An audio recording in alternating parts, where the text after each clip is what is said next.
E por que esse tema é tão importante, né? A esquizofrenia é um transtorno mental grave que pode afetar profundamente a forma como a pessoa vê, pensa e se relaciona com o mundo.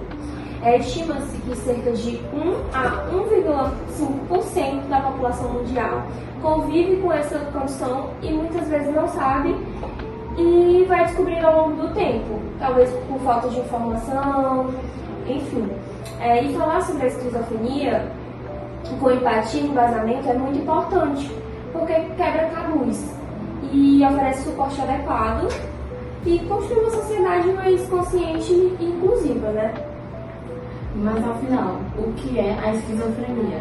A esquizofrenia ela é um transtorno psicótico que ao longo do tempo, a pessoa com esse transtorno ela vai perdendo a capacidade dela se conectar com a realidade. E ela apresenta vários sintomas, mas dentre esses sintomas tem 5 que se caracterizam bastante. No caso, os delírios, que são crenças ou ideias falsas e que elas não têm base na realidade e não há uma evidência do porquê ela ocorre. Exemplo, a gente tem uma pessoa que ela acredita piamente que ela está sendo perseguida ou que ela está sendo vigiada, ou até mesmo que ela recebeu uma missão divina para salvar o mundo. Isso se configura como um delírio. Há também as alucinações. As alucinações, elas são percepções que elas não se configuram como reais. Elas não são percepções que elas não têm um fundo real, ela não tem um objeto real. E as mais comuns que são observadas pelos psicólogos são justamente as alucinações auditivas e as alucinações verbais.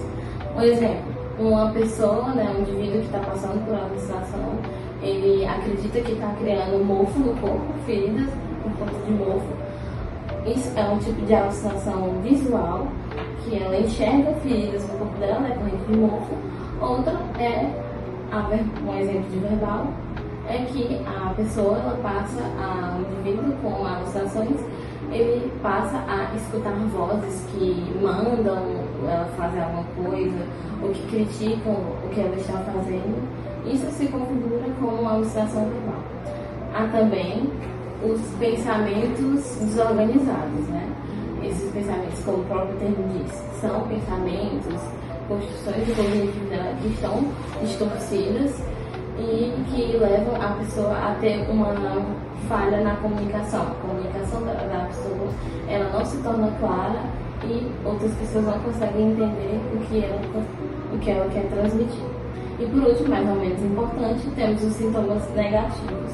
Esses sintomas negativos, exemplos, são o isolamento social, como o próprio termo já diz, leva a pessoa a ela se fechar em um ciclo social, ela tende a não ter muito contato com as pessoas ou não ter contato nenhum.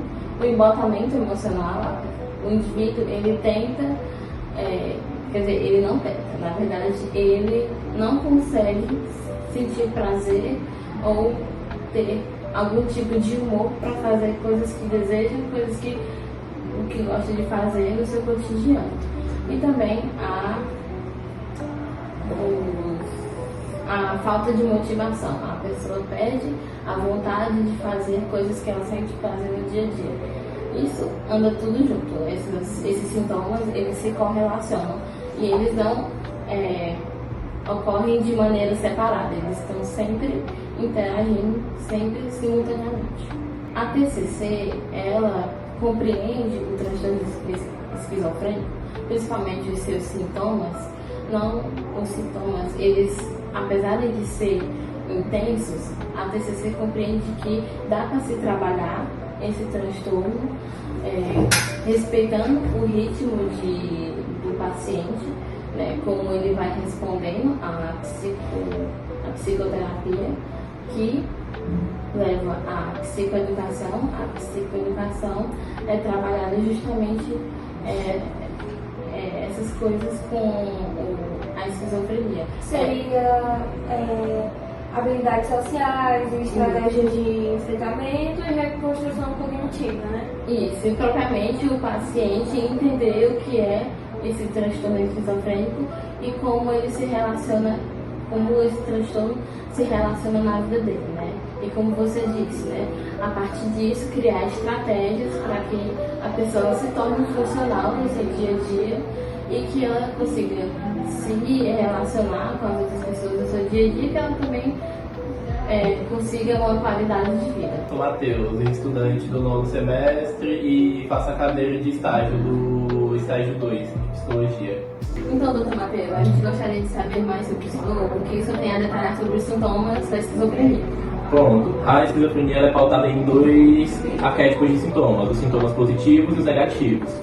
O nome sintomas positivos se refere a todo tipo de sintoma que acrescida a vida da pessoa, como alucinações, delírios, esses tipos de sintomas que vão trazendo prejuízos à vida da pessoa, mas acrescentando de forma cotidiana. Já os sintomas negativos, eles são que a pessoa perde durante o processo da esquizofrenia, como a parte do embotamento da fala, da perda de sensibilidade na hora de sentir e traduzir os sentimentos. Tudo voltado para essas 2 pautas, tanto os positivos quanto os negativos. A gente também gostaria mais de saber do senhor em relação aos mitos e verdades. É muito comum a gente ver pessoas falando coisas muito irreais sobre a esquizofrenia. E um desses mitos, gostaria de perguntar ao senhor: pessoas com esquizofrenia são perigosas? Pronto, isso é um erro que é bem comum de ser associado, porque normalmente as pessoas com esquizofrenia elas acabam recorrendo ao uso de alguns entorpecentes aditivos, que essas coisas, quando usadas, acabam realmente deixando a pessoa em um estado mais agressivo.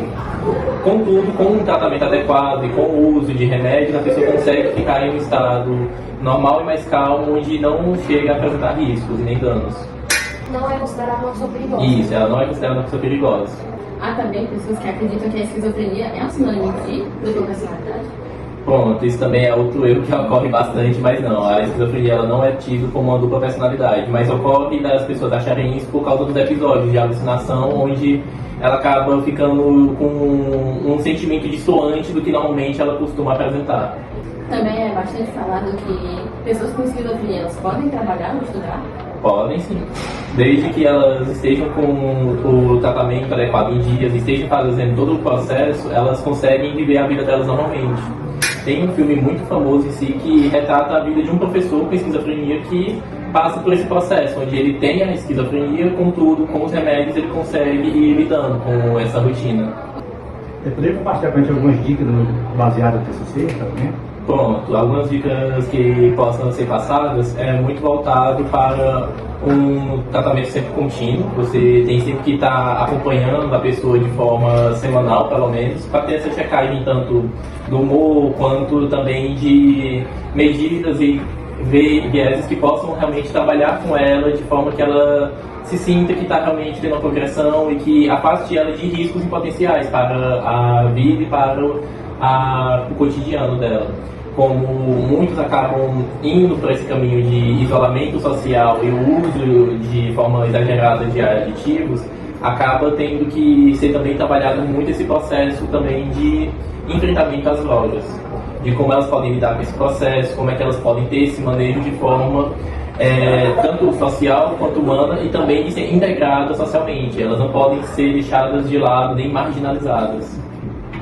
Então chegamos ao fim do nosso podcast, conseguimos explorar a esquizofrenia sobre a ótica da terapia cognitivo-comportamental, quebramos mitos, ouvimos a entrevista do Matheus, né, que deixou tudo muito claro, foi bem esclarecedor, foi uma troca muito boa de conhecimento e eu queria agradecer a presença de todos vocês também que estão assistindo e fica aí pro próximo episódio.